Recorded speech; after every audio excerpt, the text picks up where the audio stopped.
Okay, as far as I can tell, that's recording. So good morning, everyone. Welcome to Lecture 5 of Superconductivity. This should be the lecture in which we actually see some superconductivity. But before we get there, there's a question hanging over from last time. Andy asked how much we can get out of our theory of weakly interacting bosons that matches the behaviour of superfluid helium-4. Obviously, we know it doesn't get everything, right? There's a roton minimum in the spectrum of helium-4 that we don't get in the weakly interacting theory. So the question is, what are we getting right? And we've already pointed out one thing that the weakly interacting theory gets right.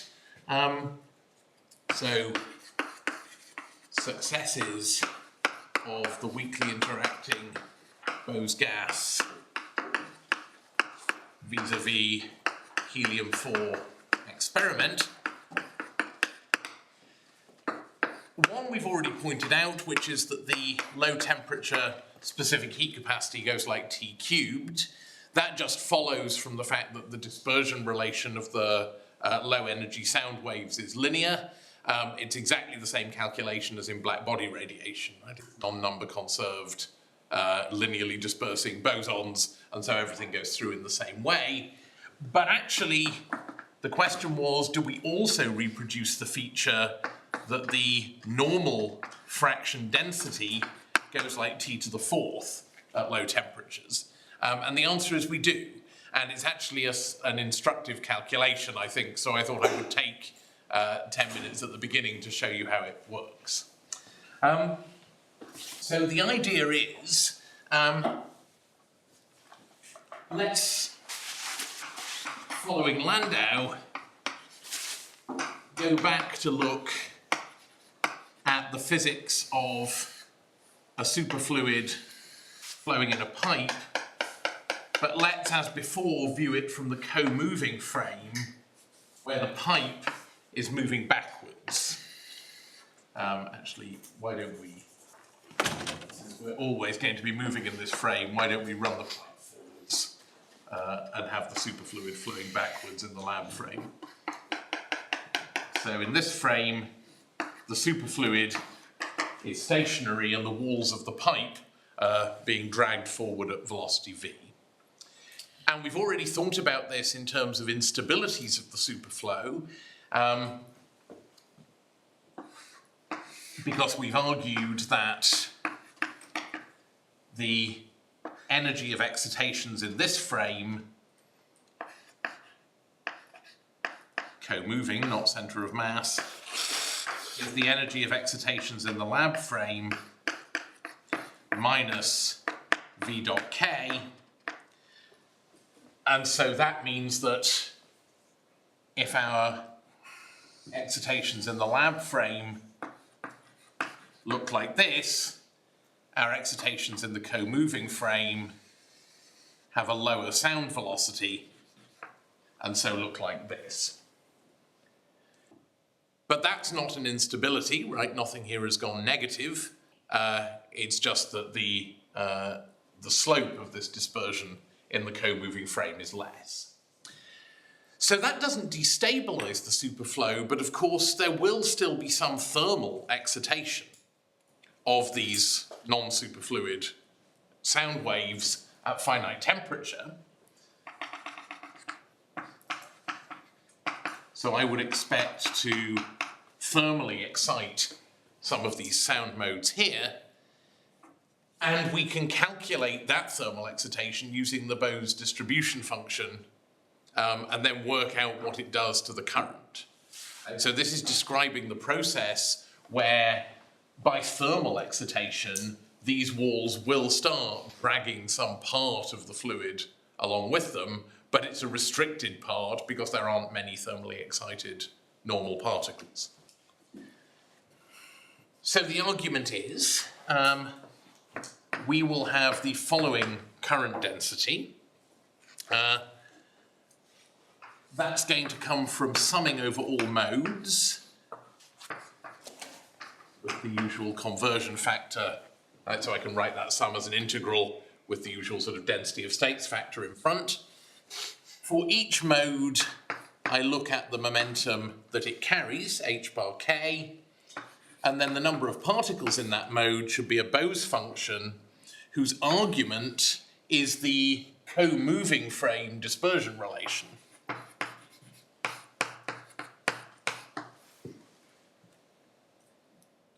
So that's just totting up the total current being carried by excited normal fraction particles at this temperature. An important point, so that we don't get any factors of temperature confused, is that here I am writing the temperature explicitly as part of the argument of the Bose function. So I'm taking the Bose function just to be this, and where I need temperature, I'm putting it in explicitly. So then we can say, okay, I know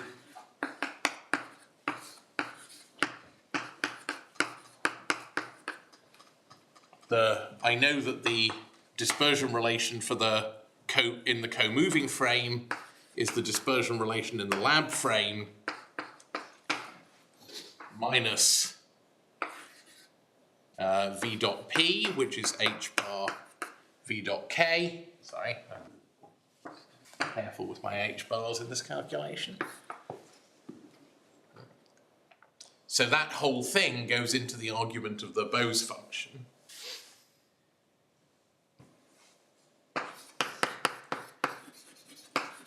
We can then do a step which is not strictly essential but makes the calculation much easier, which is to assume that the flow velocity is small. And that means we can just do a sort of Taylor expansion of this Bose function in the co-moving frame around the Bose function in the lab frame.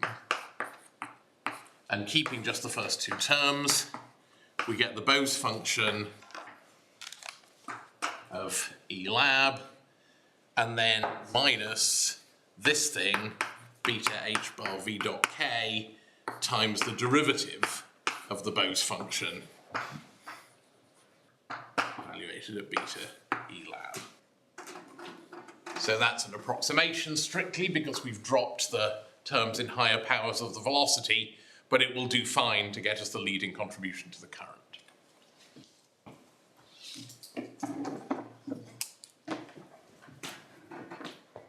So, the normal current density is then, so this term we can argue vanishes by symmetry, right? This thing is invariant under k to minus k. This thing flips sign, so the argument is odd under inversion, and if you integrate something that's odd under inversion over all space, you must get 0. So of course that just tells us that if the pipe walls aren't moving at all, we don't excite any particles, which we would have expected to. But then this term is going to give us something non-zero. So keeping only that term, we get minus 1 over 8 pi cubed, the integral over all modes, and now we have a beta h bar squared altogether. We have a k, which represents the direction in which the current is flowing. We have a v dot k, which is the thing that excited the current. And we have a Bose prime of the lab frame dispersion relation.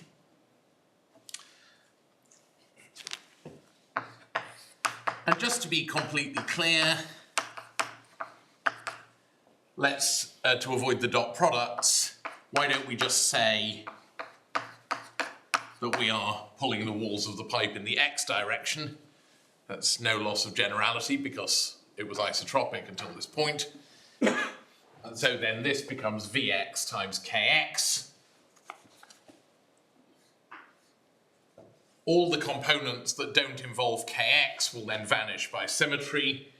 We can bring Vx outside and we end up with minus Vx over 8 pi cubed beta h bar squared, and then what's left is the integral still over a vector k of kx squared times this derivative of the Bose function.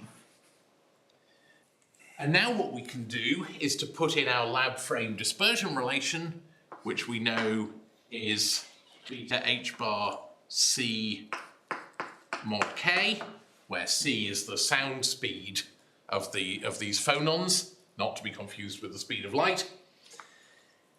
And this is still a complicated integral, but if we only want the temperature dependence, we don't actually care, right? We can just rescale the variables to bring all the temperature stuff out of the front. So if we rescale the variable by setting p to beta h bar ck,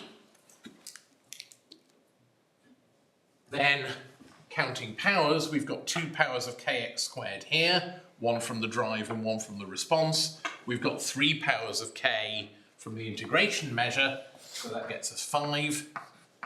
So we'll get minus vx over 8 pi cubed, the beta h bar squared that was there already, and then this is kt over h bar c to the power 5, and then we'll have integral d3p px squared n Bose prime of p.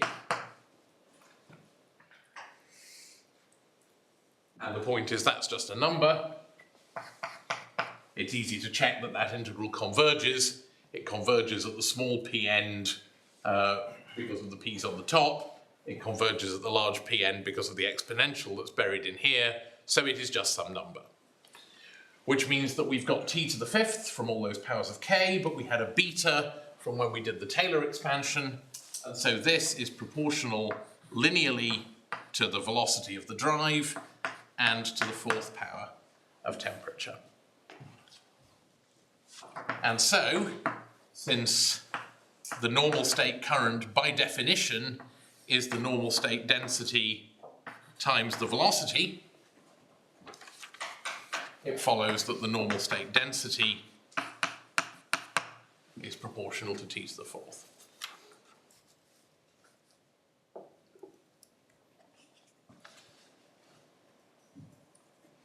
So yes, basically what we conclude is that the weakly interacting Bose gas is doing quite well at low temperatures for the long wavelength physics. And the crucial thing in the long wavelength physics is that the repulsion between the bosons has turned our quadratic dispersion into a linear dispersion. That gives us stability of the superflow up to a finite critical velocity, as per the Landau argument, but it also gives us the correct thermodynamics at low temperatures, both the specific heat capacity and the t to the 4th behavior of the normal state fraction, the normal fluid fraction. And all of that really follows from the fact that the sound wave dispersion at low energies is linear. As previously emphasized, it's not getting right any of the stuff that happens near the transition. The exponents are not correct, and that's because it doesn't include any fluctuation effects. But you'd expect fluctuation effects to be less important as you go to lower temperatures where the order becomes more robust, and we see that that's working out.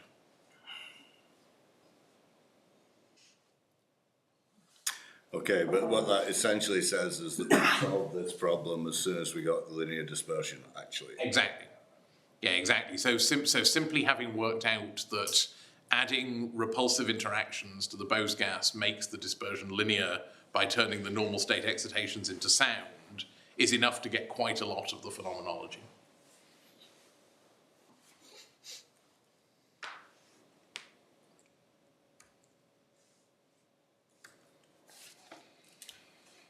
Yeah, it just made me wonder, what is the analog in the phonon problem in a solid of rho n, but the problem is... Yeah, I mean, the point with the phonon problem is that the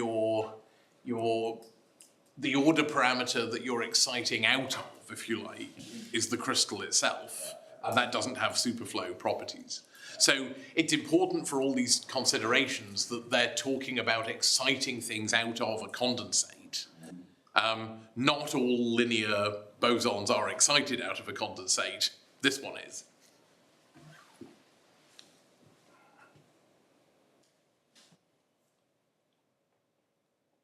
Good. Are there any other questions on the superfluidity part of the course? This is a good moment to ask that because we're about to start going towards superconductors.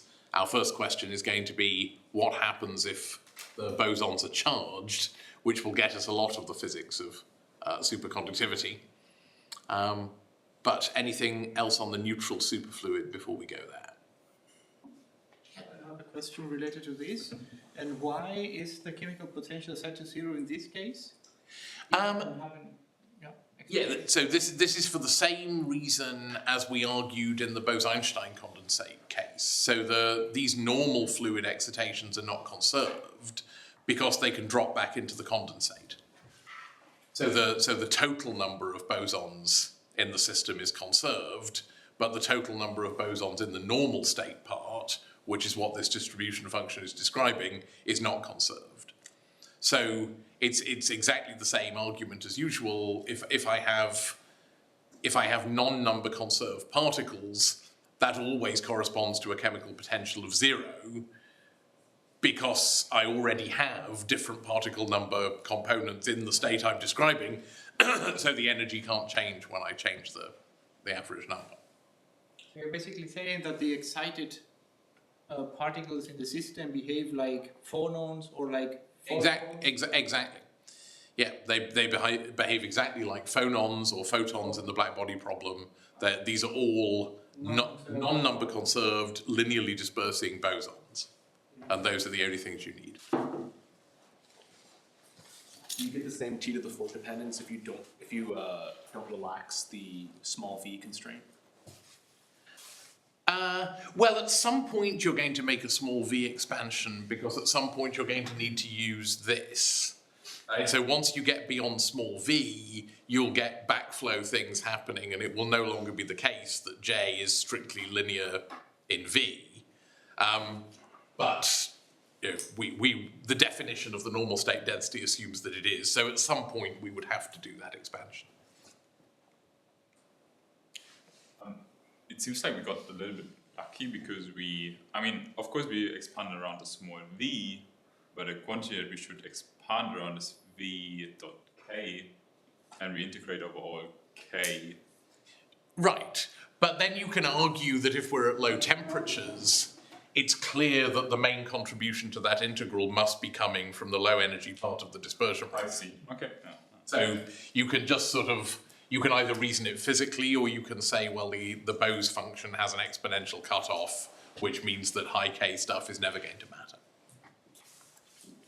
So that's basically why since the integral converged, it was fine. Yeah. Because we don't care about the number. Yeah, exactly. So had there been a problem with that assumption, we would hopefully have got some divergence and we could see that we'd done something wrong. Yeah, indeed. Other questions? Okay. We will think about charge. So I've deliberately chosen to do it in this order. This is the order in which Derek Lee does it in his lectures on this topic. And I think it's useful to separate the questions of how do superconductors form, so like Cooper pair formation, phonon exchange and this stuff, from the question, what are the properties of a superconductor once I've got one? And it actually seems more logical to ask the second question first, because we've been writing down long wavelength effective theories for the superfluid, and they look quite similar to the long wavelength effective theories for the superconductor. So the plan is that first we will talk about how would I modify my theory of the weakly interacting Bose gas if the bosons were charged? And then we'll talk about where did those charged bosons come from. So really, The discussion we're about to have is about a charged superfluid in general, and then we'll go to material-specific questions like, did we make the charged bosons by Cooper pairing of electrons, for example? Are we going to do any of the phenomenology of superconductivity in the same way? Yes, I'm going to start with that, actually.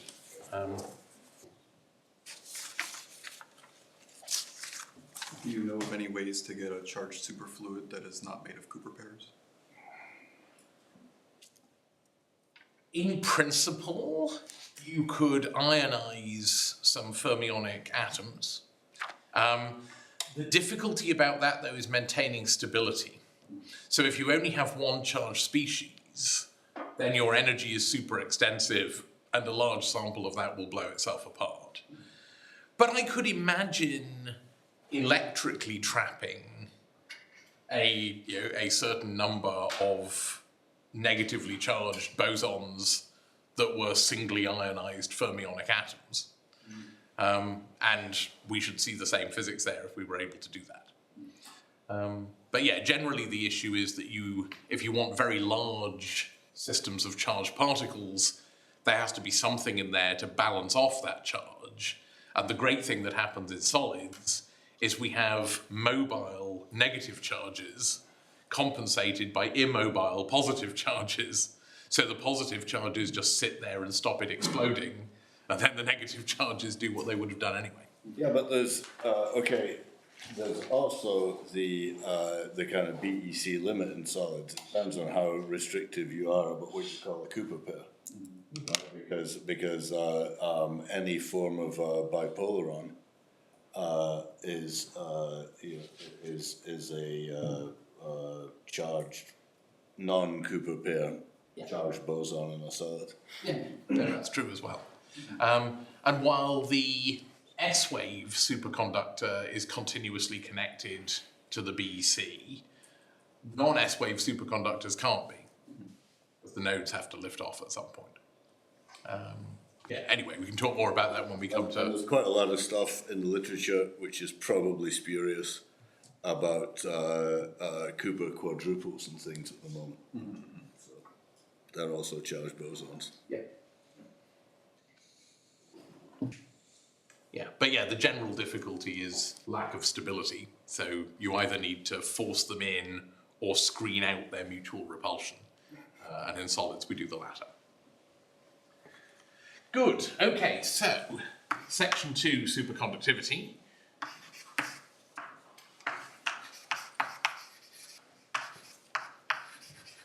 Let's start with a bit of phenomenology. So the basic observation is that in certain metals, the first one observed was mercury, but we now know that there are many, the electrical resistivity drops suddenly to 0 at a certain critical temperature.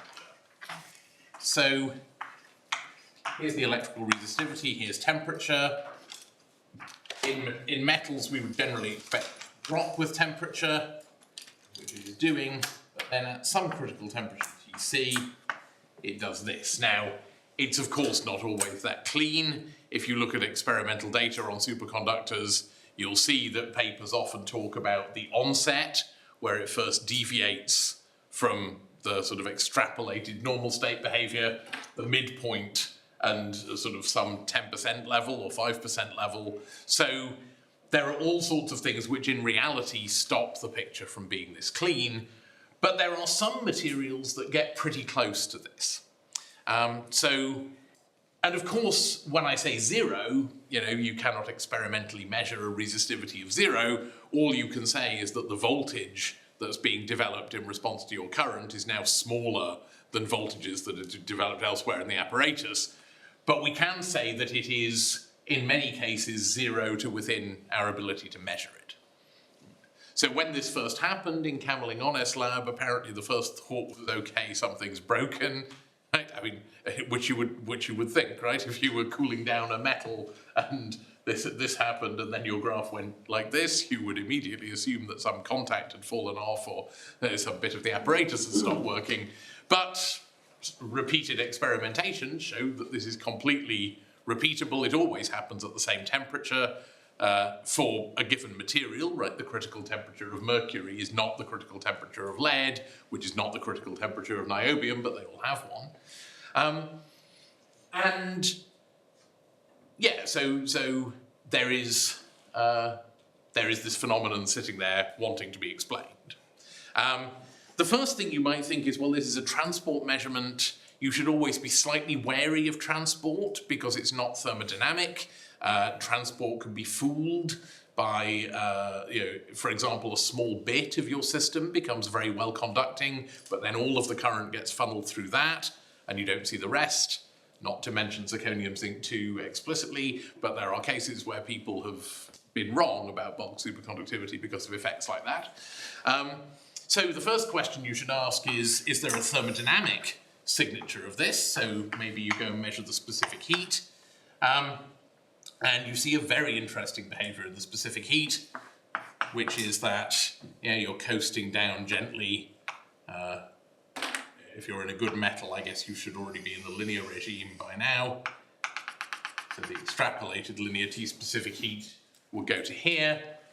And then what you get is a huge jump, and then coasting down like this. So there is a big asymmetric spike in the specific heat capacity that marks this transition. It's entropy conserving, which is nice. So if you take the superconducting curve and you integrate C over T in temperature to find the entropy, you find that the entropy change between 0 and Tc on the solid curve is the same as the entropy change between 0 and Tc on the dashed curve. So nothing super weird is going on, but things have been rearranged in such a way that a lot more of the entropy is locked up near Tc than would have happened otherwise, and then very little is changing down at low temperatures. And one can show, at least in simple superconductors, that this specific heat follows an Arrhenius law at low temperatures. I guess, strictly speaking, we want a Boltzmann constant there. Which is what you would expect from a system that had an excitation gap. So this looks like the things that carry your entropy have a gap in their excitation spectrum of magnitude delta, and you can't really unlock any entropy until you thermally excite things over that gap. And so this is just the Gibbs factor associated with doing that. Yeah, just a quick comment in case people are interested in the history of science a little bit. Fact 1 on the left was discovered in 1911. Fact 2 was only discovered in the early 1930s. And actually it was discovered in Meissner's lab and is regarded by many people to be more important than the discovery of the Meissner effect. But there's a really good book about a biography of Camerlinghonis, which is quite a serious book written by a physicist. And they spend quite a lot of time describing the fact that until that Meissner heat capacity experiment, most of the serious betting on superconductivity was about a relaxation time effect. So not one of the things that you've been talking about, I think. If I remember right, they were thinking about some magical way in which a relaxation time was going to infinity. But they weren't thinking of superconductivity as a thermodynamic phenomenon, at least many people weren't. Mm-hmm. Yeah. Yeah, and 20 years seems like the blink of an eye when you're reading a history book. It's a bloody long time for physics to be barking up the wrong tree. Yes. Yeah. On the other hand, I guess if you just looked at that resistivity graph on the left and said, is it conceivable that this could happen as a result of an equilibrium transition, your instinct would be no, right? It looks a lot more like something non-equilibrium. Yeah. Right? I mean, a contact falling off is non-equilibrium. Yeah. So okay, you figure out it isn't that. Sophisticated form of non. Yeah, exactly. But you presumably retain the intuition that, how could this happen? No, so it wasn't crazy thinking, but Goes to show, theorists are all very clever, but they do need some experimental guidance. I think. Absolutely. So, yes, we've already mentioned the Meissner effect, which is the third piece on the list of this superconducting phenomenology, and it emphasizes that the relationship between superconductivity and anomalous electromagnetic effects is very deep and basic. And that's one of the things that we're going to have to account for theoretically. So the observation is that as you cool a sample through this critical temperature, if it contains magnetic field lines, it expels them. This is importantly different from what a perfect conductor would do. Right? A perfect conductor, if you cooled it in the presence of a field, would retain that field.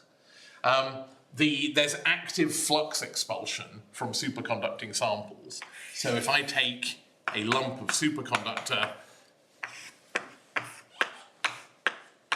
at temperatures above Tc with some magnetic field passing through it, and I cool it to below Tc, it pushes the field lines round the edge, and this is one of the most striking demonstrations of the onset of superconductivity. You've probably all seen these experiments where you levitate a superconducting puck over a magnet, or equivalent, more or less equivalently a magnet over a superconductor. That is levitating because it is sitting on its own field lines, which are supporting it because field lines are springy. So those are the sort of three key things that I think we want to account for. We want to account for the vanishing of electrical resistivity at the transition. We want to account for this rearrangement of the entropy so that most of it gets locked up near Tc. And we want to account for this flux expulsion. We also want to account, very importantly, for this low temperature behavior of the specific heat capacity, which you notice is quite different from what we had in the superfluid. The superfluid has gapless excitations. They are the normal state sound modes. They don't destabilize the superfluid, but they give you a power law response in more or less anything you want to measure at low temperatures, whereas this state of matter seems to have a full gap, and we should try to understand why that difference has come about. It turns out to be quite closely related to this fact. Yeah. I mean, just to be a pain one more time, there may be other people in the audience who have seen these, many other people who've seen these three facts before, which we all agree with. Degen's book, chapter 1, is one of the nicest things you can read about superconductivity, because he shows that fact 3 can actually be derived from facts 1 and 2.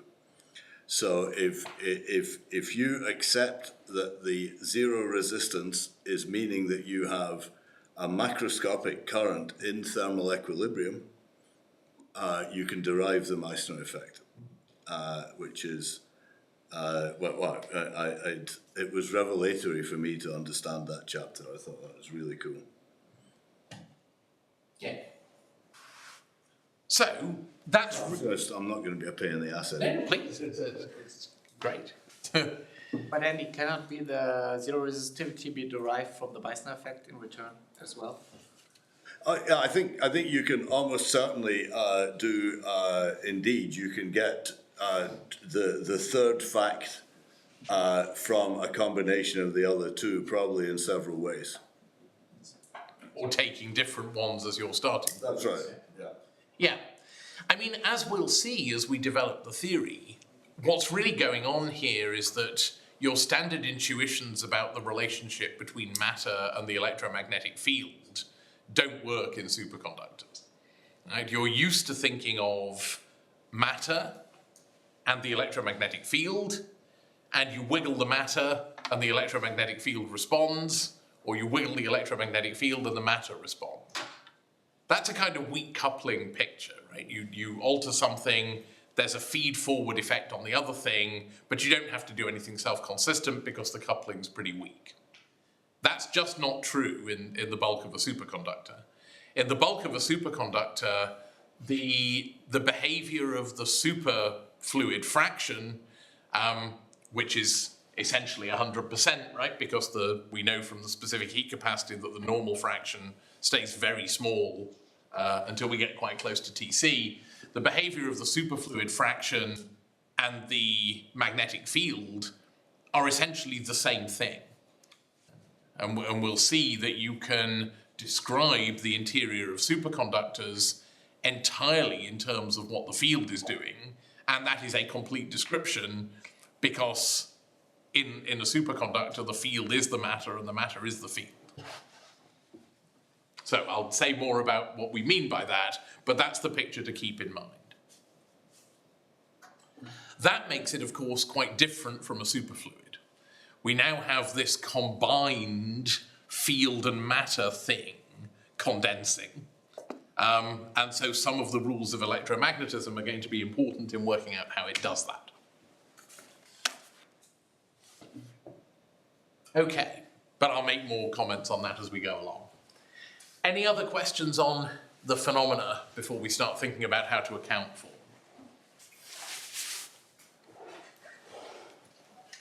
Okay, excellent. So, this is already part B.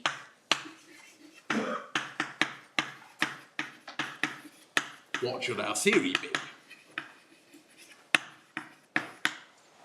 Well, there are enough aspects of this that resemble superfluidity that it might be natural to wonder whether our theory of superfluidity could be deformed somewhat to become a theory of superconductivity.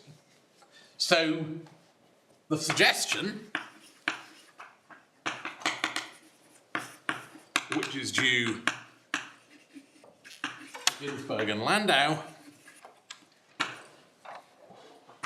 is take their free energy for a superfluid and make the order parameter that appears in it charged. What changes when we make an order parameter charged? Well, of course, charged objects couple to the electromagnetic field. So now we will have to be writing not a free energy that governs the behavior of the order parameter, but a joint free energy that governs the behavior of the order parameter and the field. And the main difference it makes, and this is an assumption for now, it can be derived a la Gorkov from more microscopic theories, but at this stage it's explicitly an assumption. So we assume that the order parameter couples to the electromagnetic field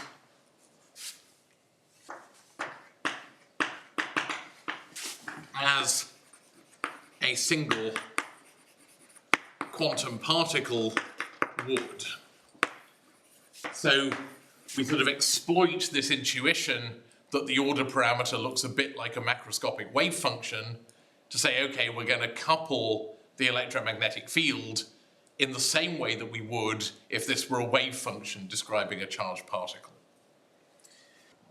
I have a question. So this order parameter in the previous case was kind of resembling the idea of a set of bosons that weakly interact with each other. Is it here resembling, so to say, electrons in the system? So at the moment, we're not specifically talking about electron systems. Something, some charge. It's certainly going to remain the case that the square modulus of the order parameter is the density of whatever these objects are that's doing the superfluidity. So in that sense, it is still a matter field. It cannot be cashed out in terms of coherent states in the way that we did for the superfluids, and that's because, as we shall see, different coherent states are orthogonal, and so there's a degeneracy in the superfluid case between the different possible phases of this order parameter. If we had that degeneracy here, then presumably it would have spontaneously broken when we went into the superconducting phase. But if it had spontaneously broken, then there ought to be a Goldstone mode attached to that. Goldstone modes have to be gapless. But we can see from the heat capacity that there is no gapless mode here. So one of the things we can conclude from the fact that we've gone from a power law to an exponential low temperature heat capacity is that this transition cannot be a spontaneous breaking of a continuous symmetry. Because if it were, it would have to have a Goldstone mode. And so that tells us that we can't be interpreting the order parameter as, you know, the eigenvalue of an annihilation operator in the way that we did before. So in some sense, we're copying across the phenomenology, and we're being at this stage deliberately vague about what we think this complex field means, except to say that it somehow represents the matter degrees of freedom in the system. And we'll see as we go along why that relationship is complicated, but we can say at the beginning that it can't be analogous to what happened in the superfluid case, because that would always give us a gapless mode, and we don't have one here. But aren't you assuming from the first place that there is a macroscopic quantity that describes the whole system? Yeah. Yeah, that's right, and we're calling it psi. Yeah. And, you know, in history, right, Ginsburg and Landau did this well before there was a microscopic theory. They were strongly guided by London's work, London had essentially been barking up the same tree, right? Yeah. Yeah, indeed. We'll derive one of the London equations and talk a bit about that. Yeah. Yeah, indeed. So it is explicitly a phenomenological theory, right? You look at it and you say, okay, this thing is showing macroscopic quantum mechanics, so there must be something like a wave function. A wave function is a complex scalar field. Right, let's just write down a macroscopic free energy as if it were a massive wave function coupled to electromagnetism and see what it does. The important point about massive being that the wave function is normalized differently. This order parameter, you know, normally you would say the square modulus of the wave function integrates to 1. Now you say it's n, which is much bigger than 1, and that gives you a certain rigidity that the quantum system wouldn't have. But it's explicitly a postulate, and I caution against thinking that it means the same thing that it meant in the superfluid case, because it doesn't. And it's no accident that every single great physics mind of the 20th century failed to explain superconductivity. Right, yeah. And they all tried, right? So it's a subtle business. Yeah. No, absolutely. Yeah, I mean, obviously, like all of these things, this is a tidied up account of a set of arguments, none of which were crazy. Yeah. Including the ones that I'm not describing. Okay, so how do we do this coupling? Well, we're going to copy our approach from single particle quantum mechanics. Single particle quantum mechanics copies its approach from classical mechanics. So in classical mechanics, I know what to do. I change the canonical momentum P to P minus the charge of the particle times the vector potential. And we should be careful here because, as you know from electromagnetism, the vector potential is not a gauge invariant quantity. So one of the things we're going to have to ask is what happens to our theory if we change the gauge that we're using for this vector potential, and that's going to be really important. So I've been quite careful in these notes, and I will try to be quite careful in these lectures, always to be checking that what we're writing down is gauge invariant. Many approaches fix a gauge and then say, well, by gauge invariance, we must get the same answer in any other gauge. I think when you're walking on ice that's as thin as this, you might want to satisfy yourself of that rather than assume it's going to work out. So I've tried to make everything gauge invariant when we're talking about physical observables, and I'll point out a few instances where I do that. Okay, but there's no getting around it. We don't know how to do quantum mechanics without writing the vector potential. We just have to check after the fact that our predictions don't depend on the gauge. And in as you say, quantum mechanics borrowed that from classical mechanics and hoped it worked. With the century since, do we have any really more genuine insight into why it works?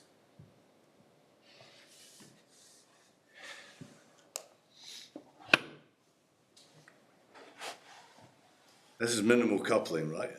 Yeah, I mean, I think just... We've learned more of the structure of these kinds of theory that have a gauge field coupled to matter. So we've seen other instances where this technique of gauging produces a consistent theory. And maybe one never does better than that, right? So in the end, when we write down something that describes nature, we can only in the end claim that it describes nature because it has the phenomena that nature has. So I think we've developed better theoretical reasons for doing something like this, but those don't automatically translate into reasons why it describes nature well. And in the end, that has to be just check against the phenomena, I think. So we have quite good experimental evidence that nature is a theory of that sort. Or is described by one, at least, depending on what you think comes first. Yeah, so let's run with this for now. What it implies in quantum mechanics, of course, right? So in quantum mechanics, the momentum operator is minus IH bar grad. So it means that where we had minus IH bar grad in the original theory, we're now going to have minus IH bar grad minus the charge of the particle times the vector potential. And that means that grad itself, if we just make a little switch, is going to be altered to grad minus IQ over h bar times A. So that is a rule that we could follow, right? Remember in our free energy expression for the superfluid, we had gradients of the order parameter. So the suggestion is let's copy the quantum rule and replace those gradients by this combination. So therefore, if you buy all of these things, we now have a free energy which depends on two fields. The order parameter field describing the matter and the vector potential describing what the electric and magnetic fields are doing. And so that's the free energy for the superconductor. There'll be some normal bit that we would have had anyway, but that's not going to be very important for our considerations. And then we have an integral over space. We have this h bar squared over 2m star. And then previously we just had the square modulus of the gradient. So now we're going to have the square modulus of the gradient minus IQ over h bar A. And that entire thing multiplies the order parameter and then it gets squared. And then everything else is as it was before. We have an A term where A has to be negative if we're in the superconducting phase. We have a B term which has to be positive or everything's not under control. But I'm going to write one more piece here which is really crucial, which is the energy of the field itself.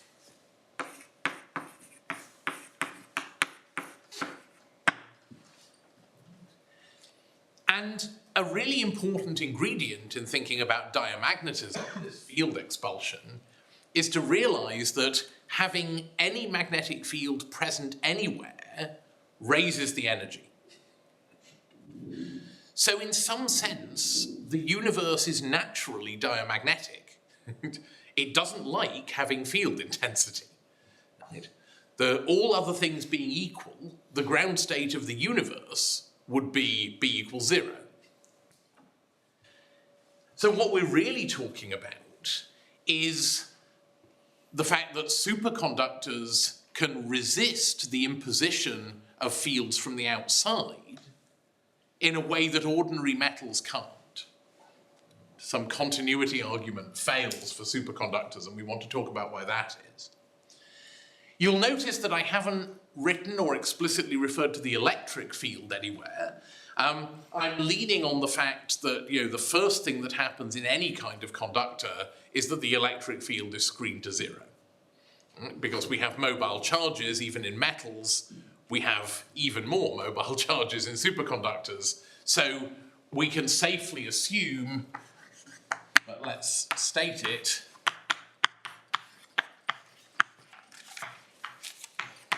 that in these calculations, the electric field is going to be 0 always and everywhere. Yeah, but somehow we have to have certain descriptions at the borders for the wave function. Yeah. So we will talk. Well, We will talk explicitly about surfaces. But even then, if we're looking at static configurations, and if our material has charge cancellation, then any fields we get at the boundary will be on truly atomic scales. And you are right, of course. Surface reconstructions often have local fields attached. And for the wave function, for the order parameter itself, we would have to have certain boundary conditions. Yeah, that's right, and again, we'll talk about what those are. And generally speaking, we expect the order parameter to vanish at the boundary as it did in the superfluid. And the argument there is that it's proportional to the density. There are no charge carriers outside the sample, so the order parameter must be 0 outside the sample, and then you can argue that it shouldn't jump. Which is the same kind of argument you have for not having jumps in the wave function in quantum mechanics. Yeah. But so, I agree, it's not obvious. And of course, once we start doing dynamics, right, if we start moving things around, then we won't be able to avoid electric fields, because if we have time-varying magnetic fields, then by induction, we'll have electric fields. But here we're just really going to think, at least for the next couple of lectures, about static configurations, and there just ignoring E is going to be safe enough. Okay. Let me spill one bit of beans, which it will be easier to spill at this point.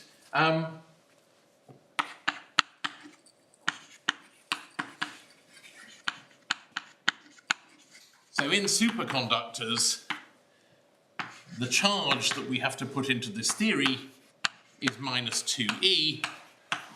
Let's be very careful about signs. So for me, E is the positron charge, right? Because I like things that look positive to be positive. So hence the electron charge is minus E, and the charge of these objects, the things doing the superconducting, turns out to be minus 2e.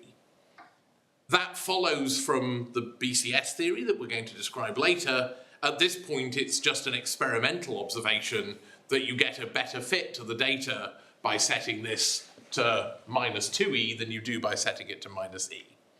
And I think, I remember someone telling me at some point that it was Ginzburg who noticed this and sent it to Landau, and Landau said, well, that's ridiculous, where are you going to get a charge 2e object from?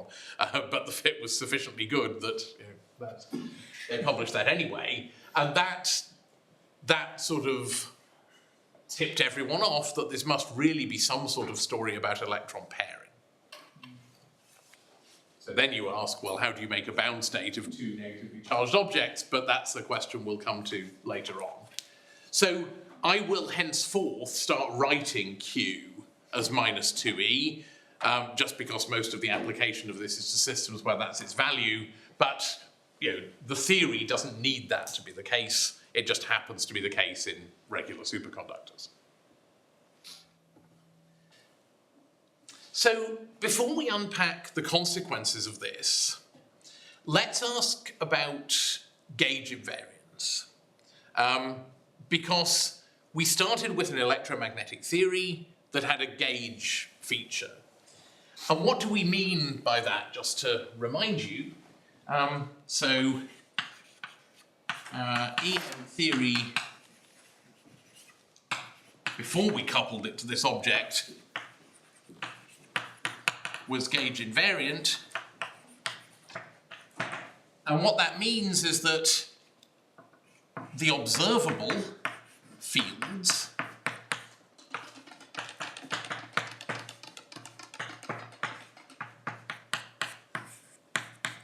are written in terms of some unobservable ones in such a way that there are things that you can do to the unobservable ones that don't change the observable ones.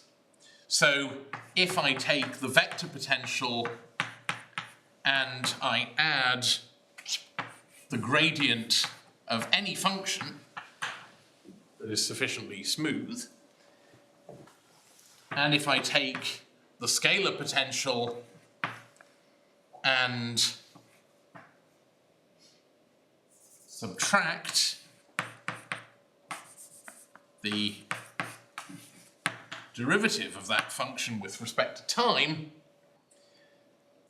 then you can see easily that the curl of A is unchanged because the curl of any gradient is 0, and the electric field is unchanged because the correction I get to this first term is grad of d chi by dt, and the correction I get to the second term is minus grad of d chi by dt.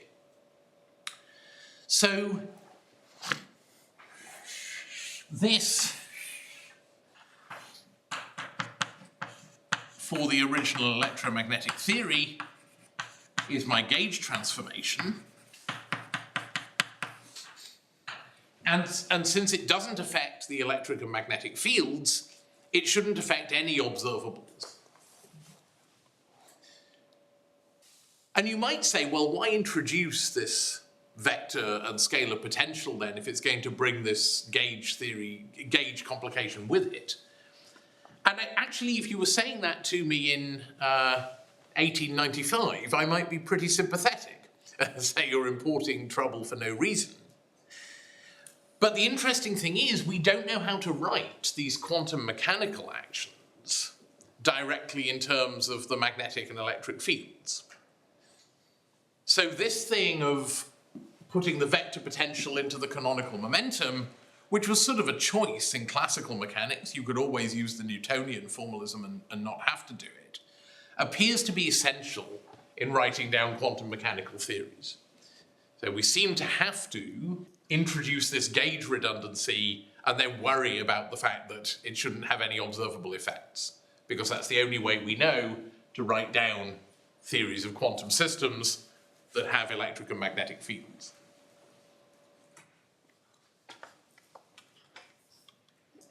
But now you immediately notice that this free energy is not invariant under this gauge transformation. If I send A to A plus the gradient of chi, that will appear here, and it will give extra terms in the kinetic part. So it must be the case that the gauge transformation for this coupled theory also involves doing something to the order parameter. And that's generally the case for charged fields coupled to electromagnetism. And the thing that we have to do to the order parameter is to rephase it. And the appropriate rephasing is this.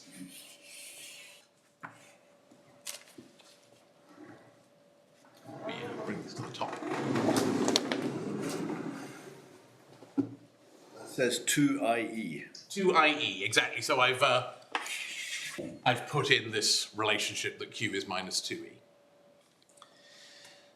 And you can see how it works, right? Now when I make this change, I'm going to get extra terms in the gradient of the order parameter that look like the gradient of chi, and those will cancel the extra terms that appeared in A. So under this set of transformations, not really involving phi because phi isn't written into the theory at the moment, but under this pair of transformations, we still have a gauge invariance. And this tells us something about what happened to our gapless mode. Because previously in the superfluid, rephasing the order parameter was a physical change to the ground state. Right? It put you from one coherent state into another. They were orthogonal, so there was genuine degeneracy associated with doing that. Which means that when we spontaneously broke that symmetry, we picked a definite phase for the order parameter, and that was a physically distinct state than if we had picked a different phase. Now, however, rephasing the order parameter is part of our gauge transformation. Gauge transformations, by definition, don't have observable consequences. Gauge transformations do not take us into another physical state of the system. Which means that by this trick of coupling the order parameter to an electromagnetic field, we have forced this phase degree of freedom to become a gauge degree of freedom, which means it now cannot affect observables. Which means Why that, you gotta, oh, go ahead. why you, I was gonna say, which means that there's a unique ground state. Yeah, which means there's a unique ground state. So previously, when we said we wanted a fixed modulus of psi, that left us a phase to choose, and there was a large ground state degeneracy as a result. Now, the modulus of psi is physically meaningful. I mean, it must be, right? It appears in the free energy, so it's clearly unobservable. But the phase is a gauge degree of freedom, and if I change my gauge, the phase would change. so how do you get a Josephson effect? We will talk about the Josephson Okay. effect. Good. Indeed. So the situation actually becomes much more like it is in single particle quantum mechanics in the superconductor, which is that the global phase is not observable, but phase differences or gradients are observable. And they're macroscopic. And they're macroscopic. Yeah. In what sense is the global phase observable in a superfluid? I guess it's observable in that it has thermodynamic consequences. So So it gives you the linear. it gives you the linear dispersion. So also in principle, if I have a finite size system that shows superfluidity, I could measure the entropy associated with that ground state degeneracy. It's not extensive, which means that in the thermodynamic limit it won't be measurable. But if I had a large but finite number of particles, I could in principle look not just at the part of the entropy that scales with the number of particles, but at the part of the entropy that scales like the log of the number of particles. And if I could isolate that piece, that would show me that there was a ground state degeneracy. Now, that's a weak version of observability, but And why is it not extensive? That's now you've hurt my brain again. so the reason it's not extensive is because so you have to think what's the total number of different phases I could have in the ground state. That's proportional to the number of particles because your phase number uncertainty is telling you when phases are different. So that means your total number of degenerate ground states is proportional to the number of particles. But your total number of excited states is exponential in the number of particles. So when you take the log to get the entropy, your excited states are giving you something linear in n. Your linear degeneracy of the ground state is giving you something logarithmic in n. So it would be a log correction to the apparently zero ground state ground state entropy. But, people do pull out these log corrections to entropies when they do numerics on these samples, and, that is a physically observable bit of the entropy if you could measure it sufficiently accurately for a system with a finite number of particles. Yeah. But in practical reality, the linearly dispersing sound mode is a much better indicator, but that entropy would also be measurable, at least in principle. And here it's genuinely zero. So to complete what you were saying, in the superfluid, the continuous rotation, global rotation, gives you the long wavelength zero energy mode, which is the gapless excitation. Here, these global rotations are just gauge rotations. They're not physical. So there must be a unique ground state. Yeah. Up to topological sectors or something. However, okay, yeah, that was just to complete what you were saying earlier, I guess. But I was wondering then, can we think, so in the superfluid case, you specifically said like, don't think of the order parameter as a macroscopic wave function because the global phase is physical. But here it's not. So can I think of this as a macroscopic wave function? You should think of this as a macroscopic wave function. Okay. Yeah. Well, in principle here, we cannot say that there is a unique ground state. We can say that there is no degeneracy in the angle. Yeah, agreed. No. So we have not proved that there is a unique ground state, but at least what we're seeing is consistent with there being a unique ground state. Yeah.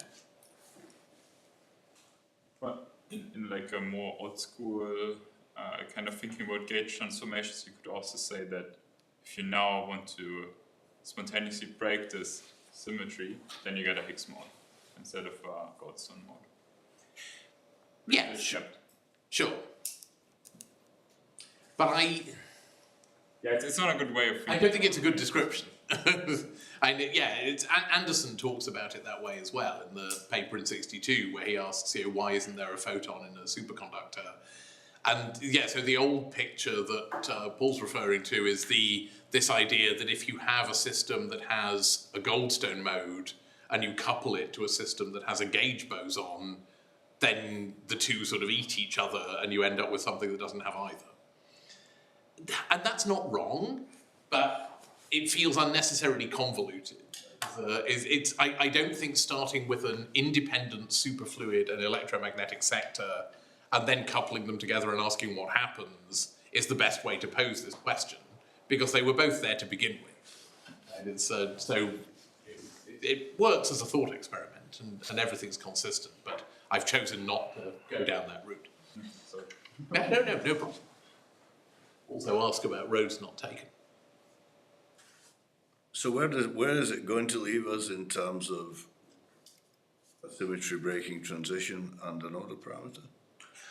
It is going to leave us in the position of saying that this transition does not break a local zero form symmetry in the conventional way, but nonetheless it has an order parameter. And that order parameter is this. But I'll talk more about how you should think about it. Yeah, I hoped you would. Yeah. See, actually, if you think about it, I can't resist giving a teaser. This is like an ordinary transition, but upside down.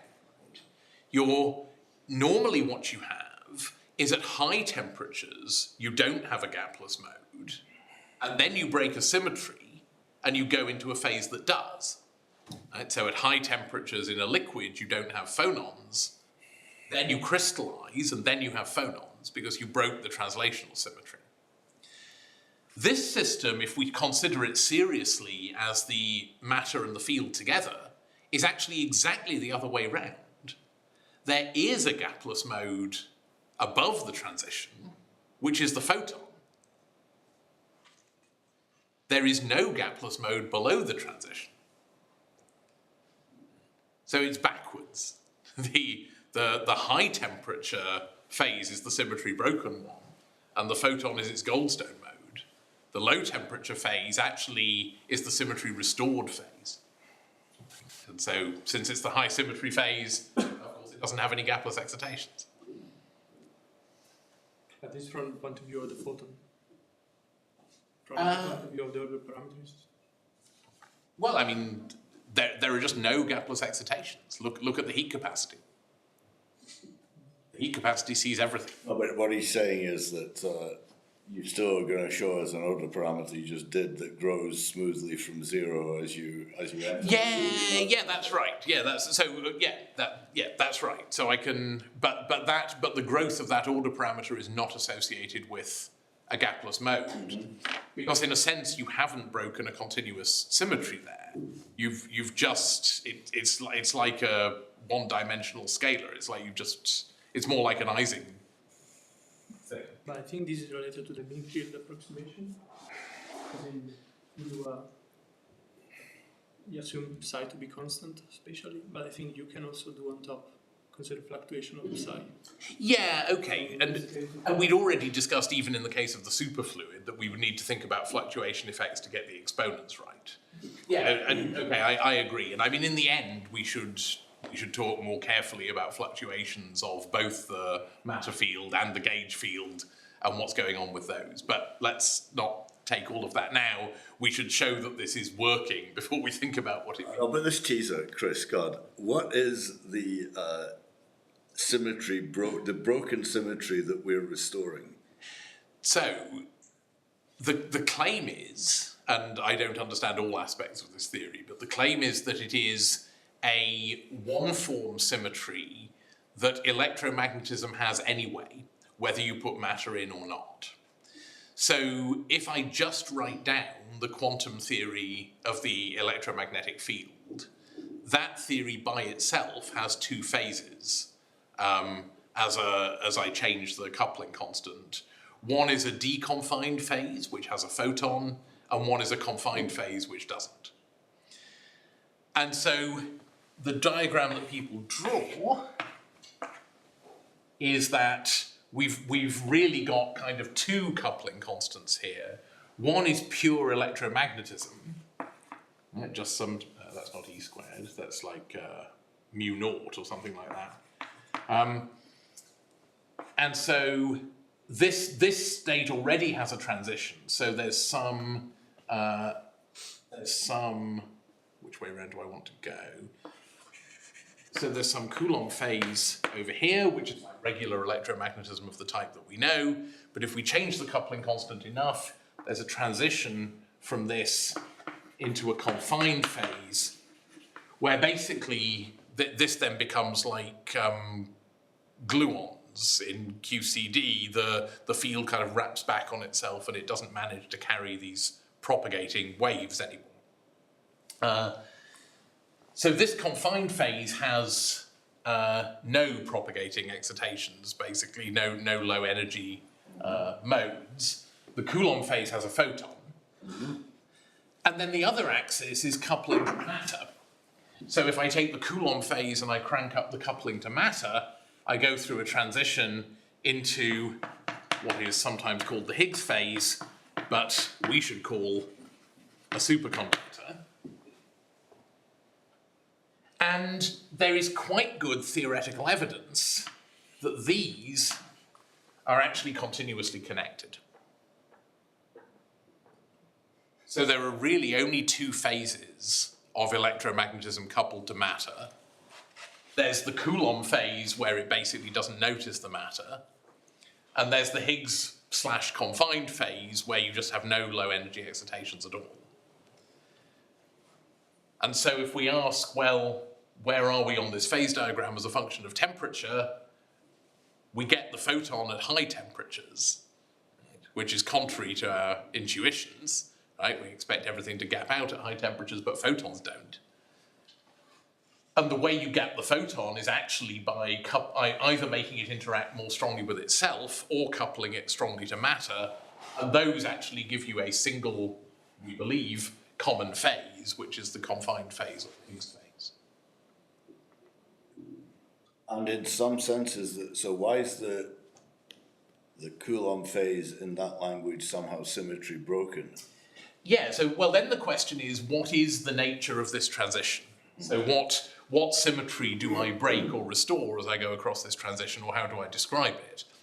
And for a long time, it was described not in terms of broken symmetries, because neither of these phases has a conventional local order parameter.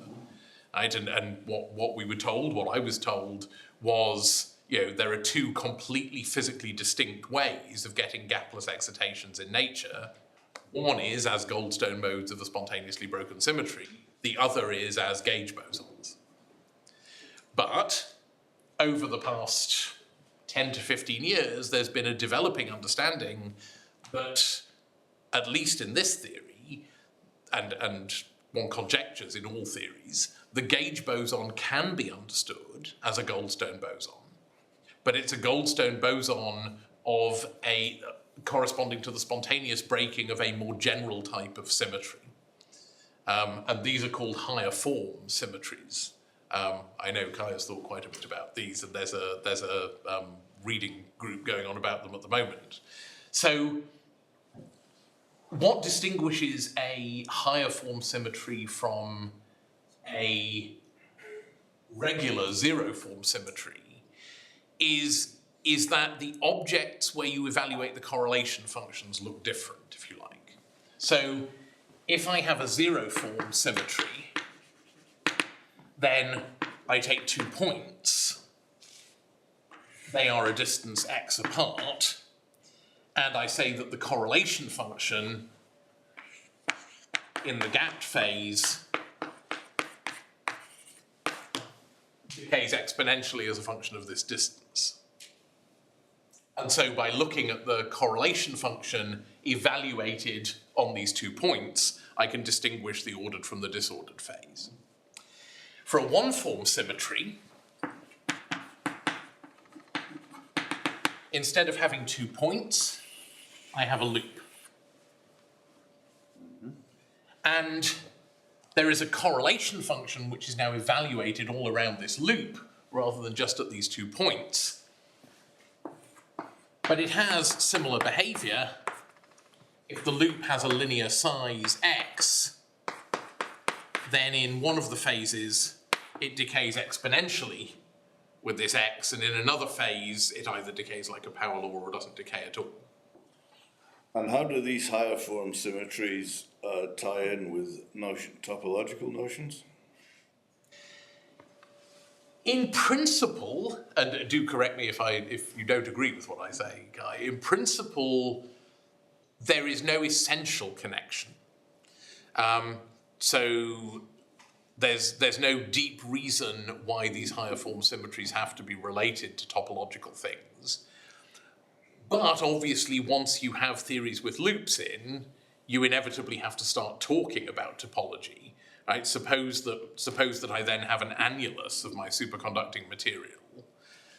This correlation function loop could go round the gap in the annulus, and then that could give different answers depending on whether it's wrapping a cavity or not. So it's not the same, but you inevitably end up talking about topological things because now your basic observable about the theory is defined in terms of loops. I think the really simplest picture here is that the strings of this higher form symmetry are, you can just think of it as the electric field lines. If you go to the confined phase, electric field lines are very well defined. So meaning that I can create a string of or let's say we go to the Higgs phase. So in the Higgs phase, you know that magnetic field lines become collimated into strings, into tubes, right? And and in the confined phase, it would be the opposite, where the electric field lines get collimated into tubes. The Coulomb phase breaks this higher form symmetry. The higher form symmetry tells you that the magnetic field lines and the electric field lines have to be closed lines.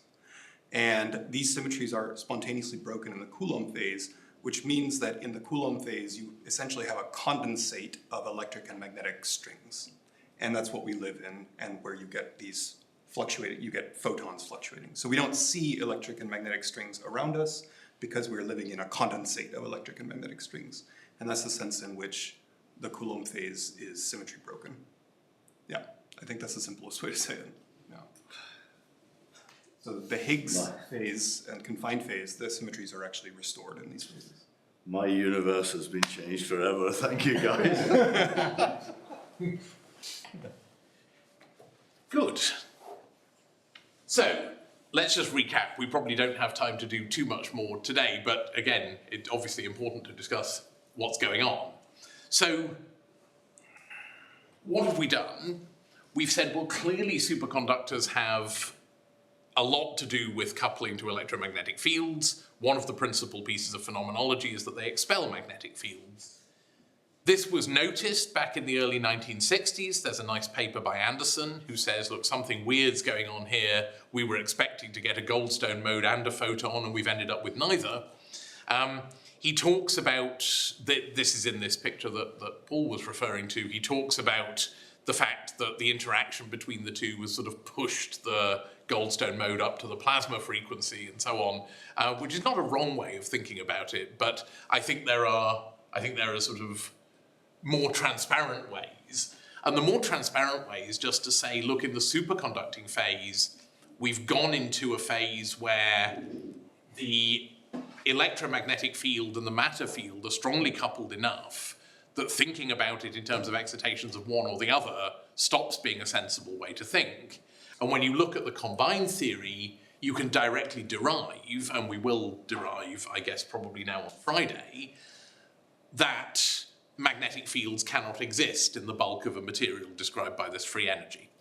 And that was known, of course, right? One of the London equations already tells you this. But the sort of development of understanding was to say, okay, these things expel magnetic field, to then say, okay, what that really means is that in this version of the electromagnetic theory with this order parameter present, the photon is gapped. And what that really means is that we're continuously connected to a confined phase of electromagnetism. So we've kind of pushed electromagnetism into its photon-free phase, which it always had, but which we don't see around us. But we've pushed electromagnetism into its photon-free phase by coupling it to this matter. And so actually, in a sense, the bit of the world that is behaving most simply is the interior of the superconductor, because just nothing's going on. There are no low energy excitations of the electromagnetic field. There are no low energy excitations of the matter. There's superflow, right, as we had in the superfluid, but that's not an excitation. That's a kind of change of the ground state properties in response to alterations of the boundary conditions, but that's all there is. So in that sense, the superconductor is simpler than the superfluid, because it doesn't have these additional gapless normal fluid excitations. It's just, it's just what it is. And it's basically inert, except for these sort of rotations you can do at the boundary. The interesting stuff is what happens when you put a region of the universe that's in the Coulomb phase, like, this room, in contact with the superconductor, and ask how does it adjust? And so that's going to be our next question, deriving from this expression, the fact that magnetic fields decay exponentially as you go into the bulk of the superconductor, and there's a length scale on which that happens, which will turn out to be important for a lot of the rest of the physics. Good. That's probably a good point at which to leave it. Are there any questions before we top off?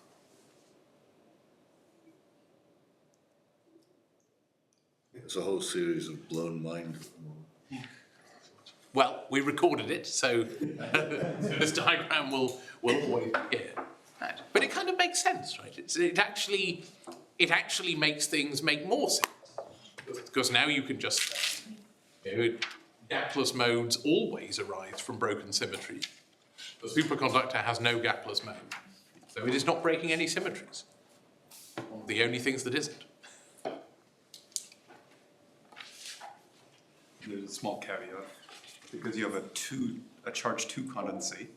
There's technically Z2, okay, blah, blah, blah. I mean, that's completely correct. But really, we don't yet have a charge 2 condensate. I mean, we could have written all of this. it would still be gapped anyway. Yeah. It's topological. Yeah. Good. Okay, so if you like that, great. If you don't like it, you can largely forget about it. So what we're going to do for the next lecture or two is cover the phenomenology of superconductors that arises from this Ginzburg-Landau free energy. I think it's important to talk about gauge invariances and what that really means for the nature of the state. But if all you want to do is to calculate observable properties, you can do it in the conventional way by minimizing this free energy and seeing what happens. And we'll look at a couple of examples on Friday. We will derive the Meissner effect, and hopefully, if time permits, we'll also do flux quantization when the superconductor has cavities. Great. Thanks, everyone.